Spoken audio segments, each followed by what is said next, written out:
because you have said you advertised it on the oldest medium of communication, gazeti. Sure. Ati mneka kwa gazeti tutaona.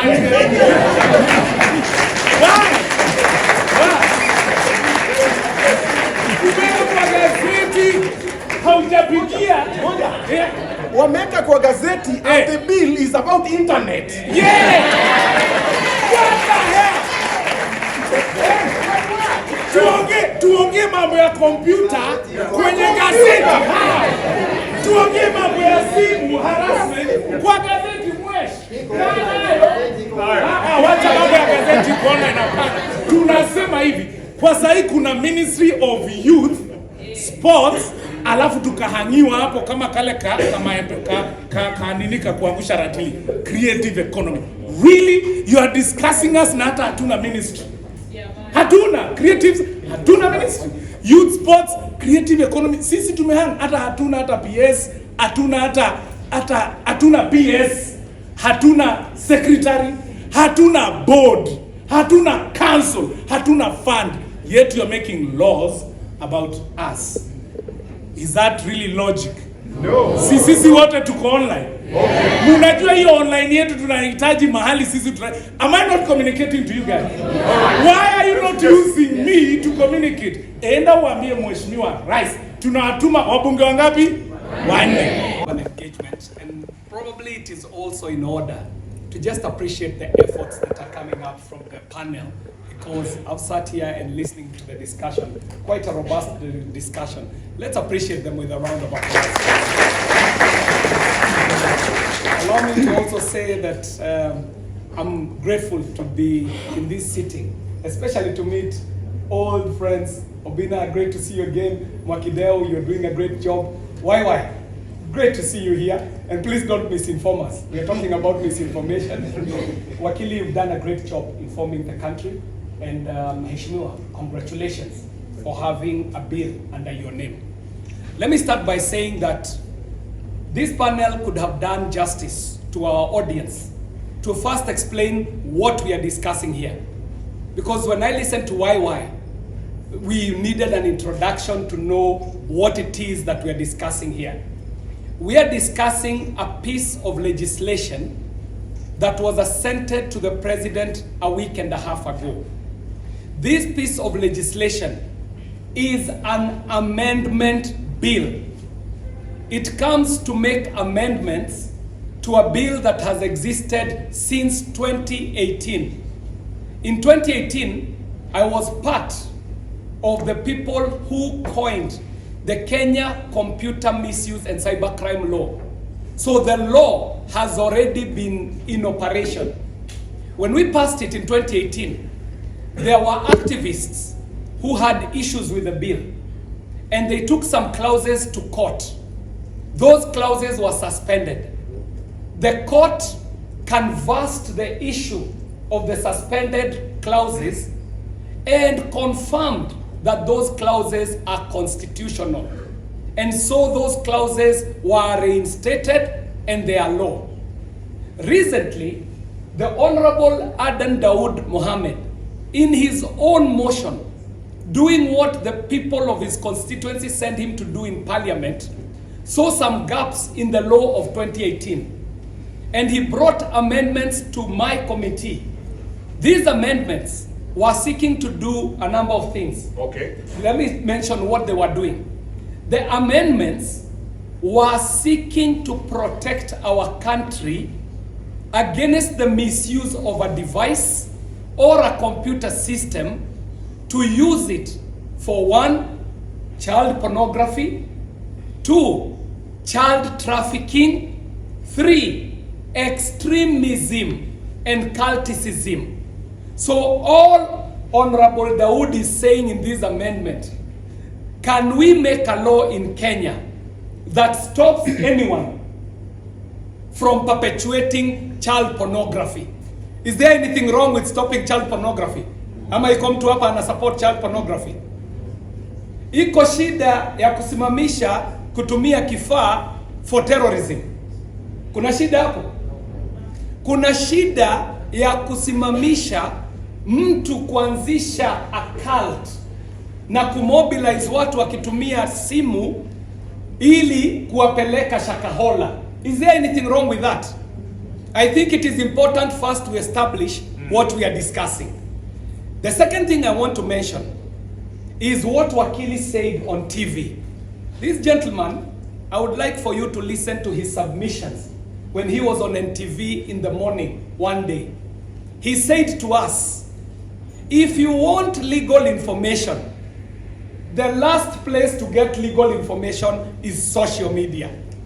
If you go to social media, you'll get opinions, you'll get misinformation, you'll get entertainment, but you cannot get legal information from social media. Why would Wakili say that? I want to finish by giving you these facts.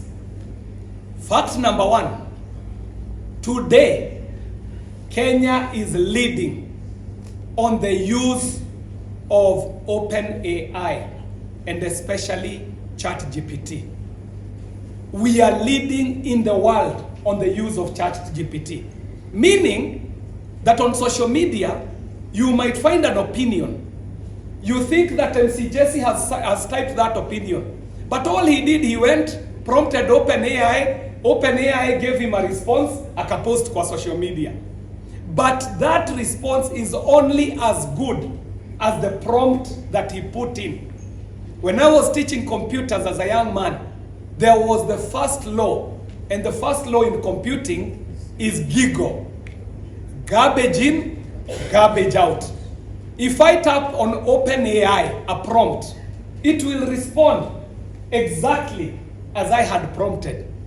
Fact number two, Mwakideo, is that the concerns on misinformation on social media globally today are averaging at 58%.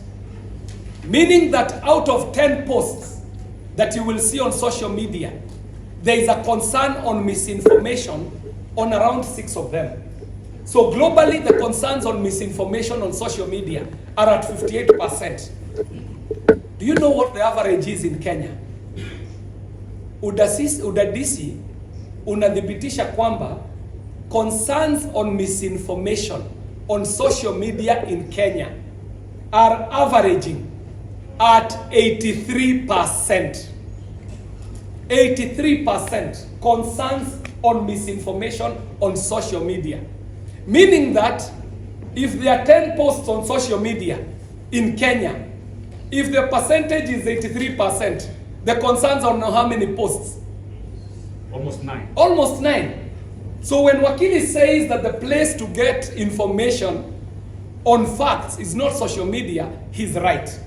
But allow me, Mwakideo, to say that on the side of government, there is a need for putting out information. Because the Mwananchi is a victim of misinformation that is not countered by government. You might look at Mheshimiwa here and think his government. This is just a raia who was elected by his people to represent them in parliament. When he comes to parliament, his business is to oversight the government. So civic education is needed so that you are able to also know where do you direct what question to. So it is upon us, even as parliament, to make sure that even as there is misinformation being propagated out there, that parliament is also churning out information. Because the information circles do not entertain a vacuum. If government is not informing, then the influencer will misinform, not knowing where the information is. I'll leave it there. I'll just allow me to mention. Kabla hujamaliza Mheshimiwa, there is just a question here that we asked earlier on, that you see issues like child pornography ni vitu ambavyo ni straight, mtu yote anaweza kuelewa. Okay? Issues like terrorism, Wakenya wengi wanaelewa terrorism, Al-Shabaab, you know, bombing and stuff like that. You see, now we are talking about online. Okay? Issues like cultic behaviors. Are you understanding? Cultic behaviors tulikuwa tunauliza hapa. This Shakahola which every Kenyan here says enyewe ile ilikuwa ni mbaya, Wakenya wengi walipoteza maisha yao. But you see, at what point would you say then hii ni cult na hapa haijafika kwa kiwango cha cult, hapa bado ni, you know, at what point would you actually say, maana kuna watu wanasema kwamba bado haijafika cult, ama what measures are we going to use Great to say question. now this is cult, this is a cult behavior? Great question. Yeah. And that's why I said we must start by defining what discussion we are having today. We are talking about this amendment bill by Wakili Adan. Yes. If you read this amendment act, he is very careful to use the word unlawful activities. It is even repeated, so that Wakili will tell you that there is no single law that is read on its own. A law is read as read with. Okay. So for example, let me use a simple example. If you're using a device, a phone, or a computer system to steal, ni wizi, si ndio? Ndio. Na umetumia kifaa ama mtandao kuiba, si ndio? Hii sheria ya 2018 inasimamia wizi kutumia vifaa, lakini haiwezi ikasomwa peke yake. There is also a penal code ile inasimamia wizi. Okay. So if it is a crime, for example, that I used an example of stealing, for example, it will not only just be read on its own. It will be, ukienda mahakamani wataangalia hii sheria ni sheria as read with. So I was wanting us to understand that the Amendment Act that we are discussing today is only a small part of an existing law that also sits as part of laws of Kenya. And the hierarchy of laws, Wakili can tell you that we have Katiba right at the apex. We have the laws of government that are legislated in parliament. And then the NC4, for example, in this law, has a subsidiary law called regulation.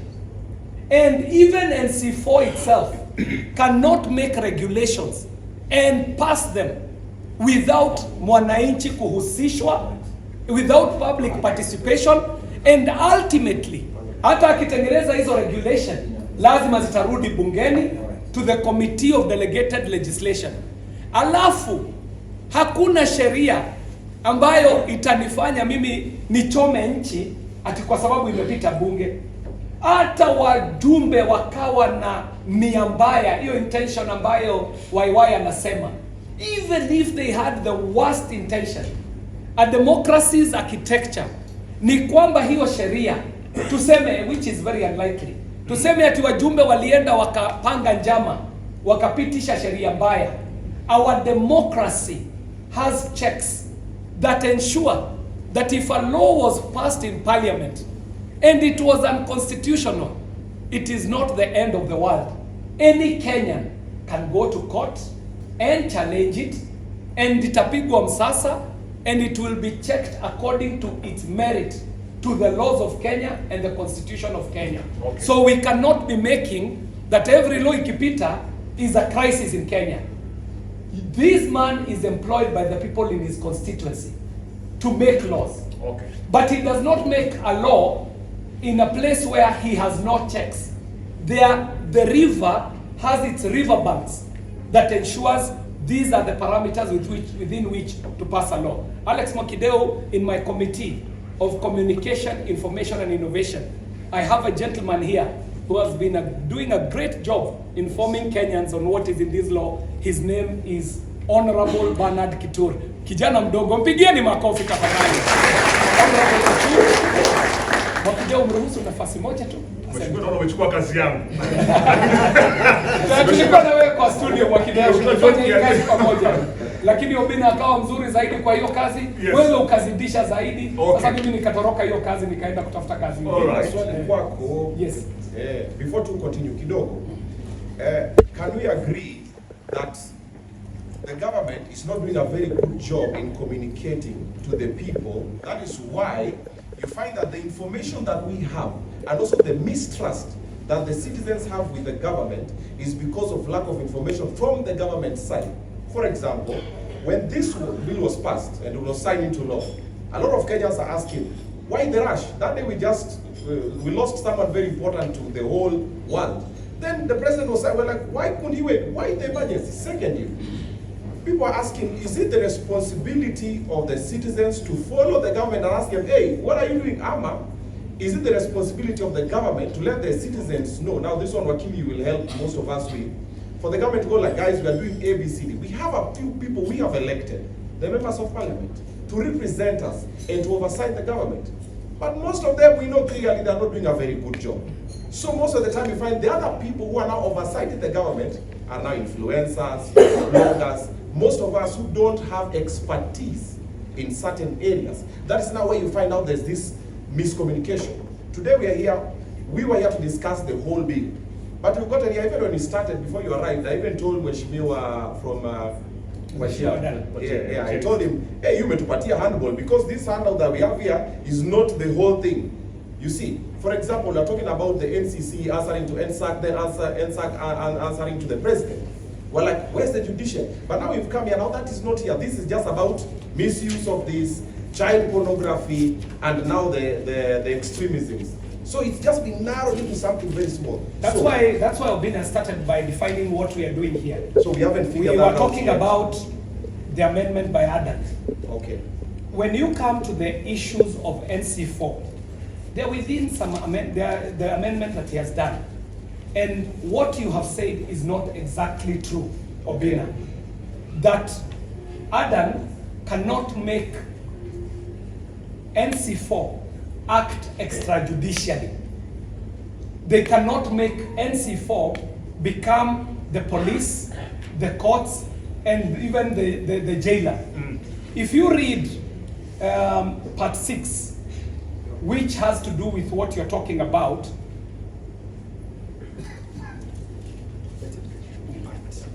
let me read I'll read part 6, which is section 6.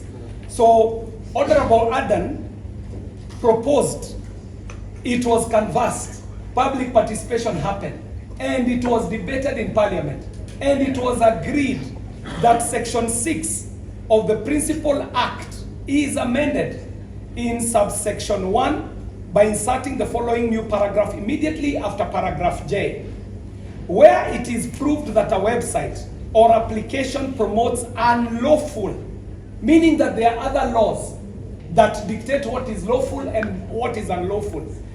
Where it is proved that a website application promotes unlawful activities, inappropriate sexual content of a minor, terrorism, or religious extremism and culticism, issue a directive. It is not NC4. Issue a directive to render the website or application inaccessible. Now, section 27, I want to say where we are citing the courts. So it's NC4 that is issuing the directive? Yes, a directive. All right. Because it is, NC4 is a committee. This committee has the Attorney General there, it has the military, it has interior, it has public tech representatives in NC4. So basically, it is a committee of public and government experts who would be the superintendents over the space to allow the enacting and the implementation of the law. NC4 is not a new entity. It has always been there. And it also Where it is proved. So proved. Yes. So where it is proved? Yes. So there is a court process. All right. KJ ataongea mpaka kesho. Ngoja kidogo, ngoja MC. Let me complete. Ngoja kidogo, my- Jessy. Acha nikisimamia hapa. Right, so. Yes. All right, question. It was to Obinna's question though. I wanted to answer in the affirmative, Obinna. And hiyo ya Obinna, tafadhali mungempigia makofi huyo Obinna. He is holding brief for you. It is correct, Obinna, that government is playing catch up in the information race. And this is because always technology will run ahead of legislation. Technology runs ahead of governments. And I started by faulting the government channels on communication because government can do better. There is no individual seated here who wakes up to go and look for lies. I say that in the absence of the right information, with a vacuum, it will be filled by lies. When we were growing up, there was no social media. Social media was gossip. And there was a joke that used to be made about the Moi administration. They would say, ati Moi alikuwa anasema, ati ikifika saa 4 na haujasikia ka propaganda kanatembea town, wewe anzisha propaganda yako. So it means anytime you will find that if there is a lack of information, misinformation will step in. So finally, it is to let us know that we are living in the age of misinformation, malinformation, disinformation. We are going into fake news, deep fakes. So you will see Mwakideu, created by AI, in his voice, speaking, and what you need to do. The part of the question that Obinna was asking, what should Raya do? We are fighting for our freedoms. One wise man said that the price of freedom is eternal vigilance. On our part, our job is to be vigilant. That if I see a screenshot, I should ask myself, who created this screenshot? With which intent? So that I can react how? Background check, contextualizing, and that's how we protect our freedoms, by being vigilant as wananchi. I was introducing a member of my committee. Before I get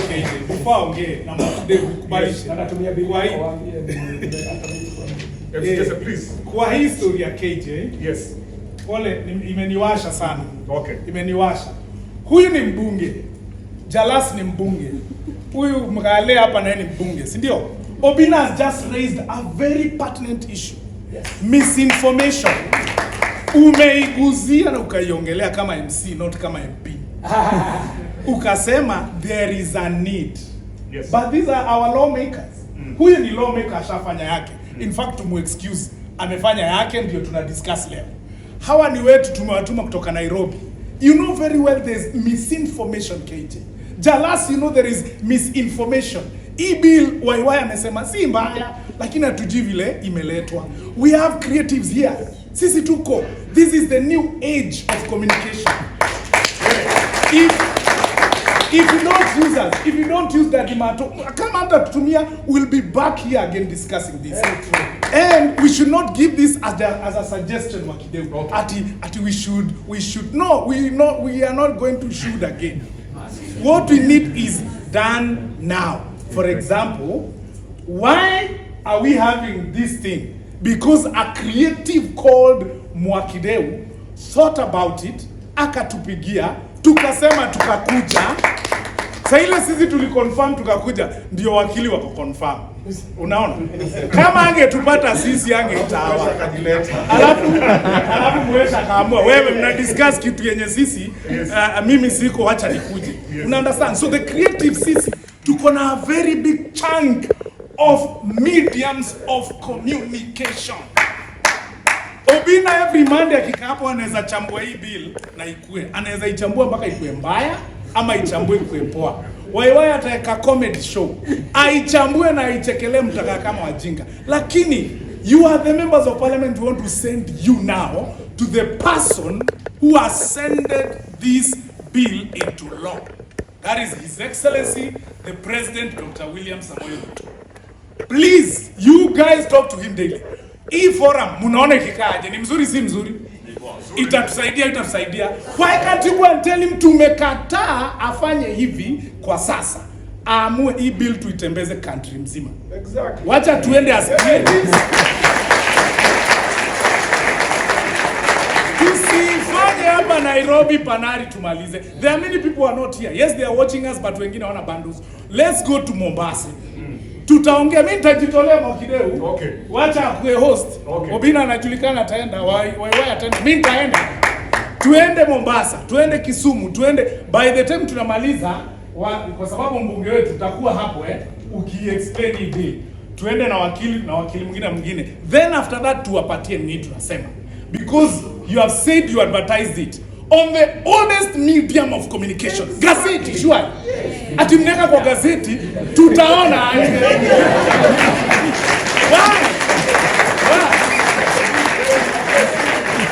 Kwa gazeti, haujapigia.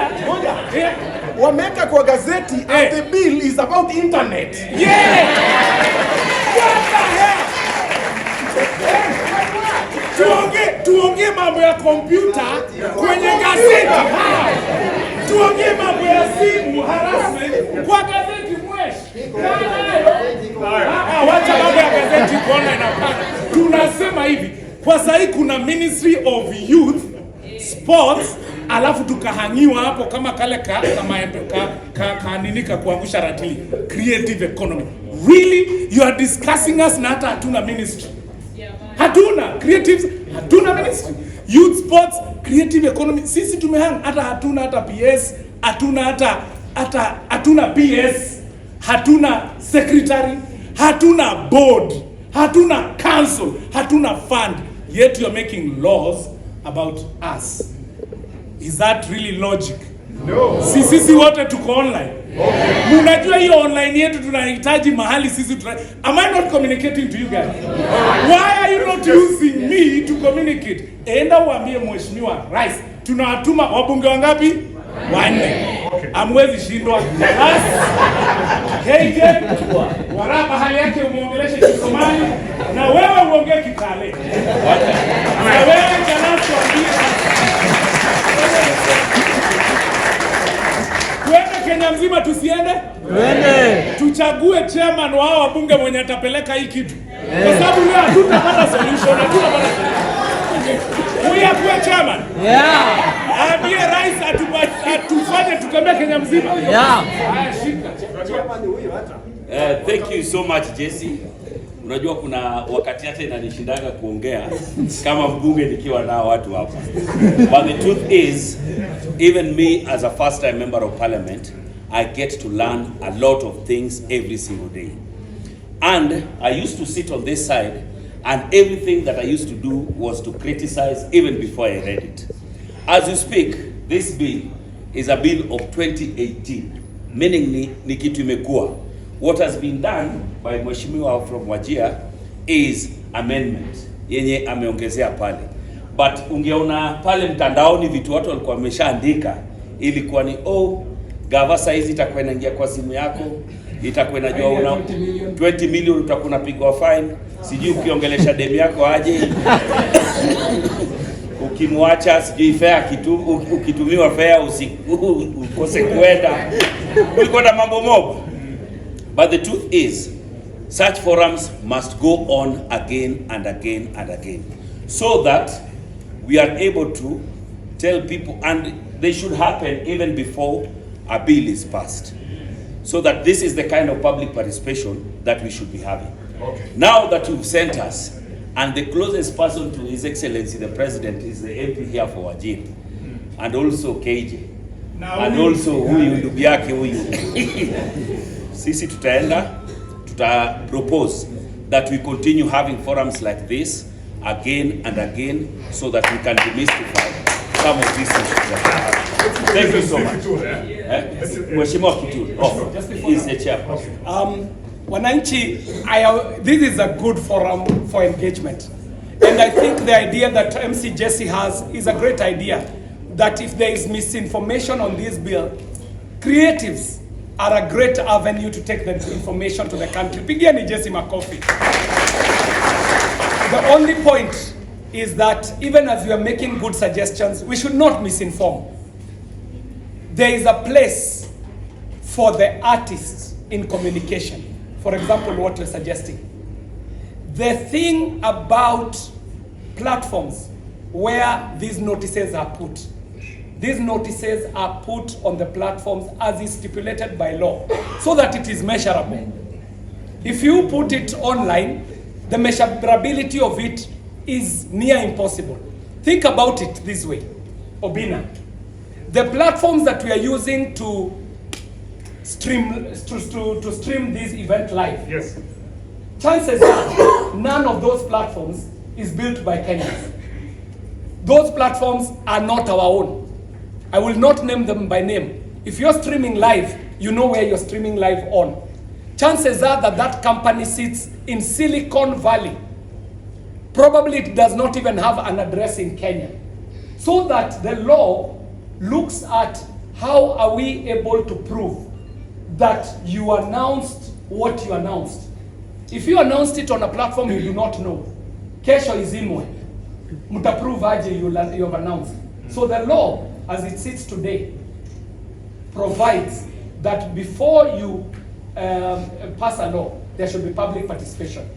To call people for the public participation, the law stipulates where it should be advertised. And that's what Parliament did. The idea that Jessy gives is a great idea. Let me add on top of that. This government today is building 100,000 kilometers of new fiber. Is going to build a digital innovation hub in every ward. 1,450 digital innovation hubs. Is going to put 25,000 Wi-Fi hotspots. It has already started.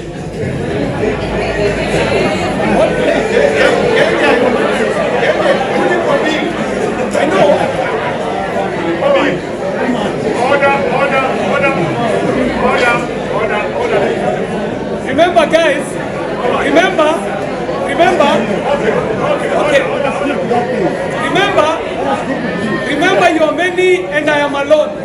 If we are to have a decent conversation, lazima tusikizane. Nikasema hivi, for the 100,000 kilometers of fiber, you can go and check where we are at, because it is an installation that is already happening. You might have an opinion against it, but it is happening. The fact that you do not know it is happening does not mean it is not happening. So it is, you should have been asking me, where do I get information? Now, that was not the point. That was not the point. Yes, you learned. That was not the point. My point was this. If we are creatives, we should be asking ourselves as Kenyans, how can we make our platforms that are our own Kenyan platforms? Because we are graduating experts who are developers, we are graduating people who are well-versed in media issues. Ukienda pale Juja, you'll find young people who have graduated with degrees in software engineering. So what is stopping us as a country from developing our own WhatsApp, our own TikTok, our own Twitter, so that as government is providing connectivity, I myself should be thinking pale Konza City, because Konza City is a reality. Whether you have seen it or not, it is existing. I as a developer, how will I get a place in Konza City so that all those ideas I have as an individual, I can bring them to life, so that we are not borrowing technology from Silicon Valley. Jalash had something to add. I just wanted to add something. That's the last thing. All right. You've heard about the ICT centers. Right now, each and every constituency, we have CDF fund. And you cannot build a classroom. You cannot buy a bus. You cannot do anything unless you build an ICT center as a member of Parliament. So they exist. Even as we speak right now, for those of you who are members of Langata constituency, you've seen our ICT center that we built. True or false? True. Yes, that's what we are saying. But you see, when you come and say numbers here and say we are building 295 ICT centers, it might sound too much, but those are the number of constituencies. When you go to wards, each and every single ward must have an ICT hub. We have 1,450 wards in the country. So when somebody comes and tells you we are building those number of ICT hubs, you might think it's a lie, but now it is a law that your proposal under CDF cannot go through unless you are building an ICT hub. All right. Please. Hey, this is my show, guys. Please. Hold it together, okay? We want to stick to the agenda and we want to welcome your views right now, because I believe some of you have views here. But before we do that, Daddy Mato is also in the building. Makofi yake jamani. We also have Wakili Were in the building. Makofi yake Wakili Were. All right, let's stick to the agenda today, because we want to understand this amendment Act of 2025. We stick to this agenda.